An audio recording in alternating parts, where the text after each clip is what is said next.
Genesis chapter 3. Now the serpent was more subtle than any beast of the field which the Lord God had made. And he said unto the woman, Yea, hath God said, Ye shall not eat of every tree of the garden? And the woman said unto the serpent, We may eat of the fruit of the trees of the garden, but of the fruit of the tree which is in the midst of the garden, God hath said, Ye shall not eat of it, neither shall ye touch it, lest ye die. And the serpent said unto the woman, Ye shall not surely die, for God doth know that in the day ye eat thereof, then your eyes shall be opened, and ye shall be as gods, knowing good and evil. And when the woman saw that the tree was good for food, and that it was pleasant to the eyes, and a tree to be desired to make one wise, she took of the fruit thereof, and did eat, and gave also unto her husband with her, and he did eat. And the eyes of them both were opened, and they knew that they were naked. And they sewed fig leaves together, and made themselves aprons. And they heard the voice of the Lord God walking in the garden in the cool of the day. And Adam and his wife hid themselves from the presence of the Lord God amongst the trees of the garden. And the Lord God called unto Adam, and said unto him, Where art thou?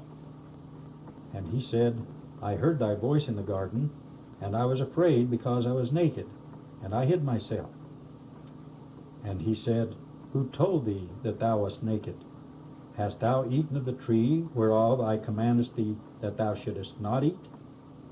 And the man said, The woman who thou gavest to be with me, she gave me of the tree, and I did eat.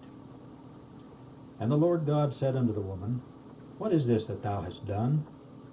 And the woman said, The serpent beguiled me, and I did eat. And the Lord God said unto the serpent, Because thou hast done this, thou art cursed above all cattle, and above every beast of the field. Upon thy belly shalt thou go, and dust shalt thou eat all the days of thy life. And I will put enmity between thee and the woman, and between thy seed and her seed.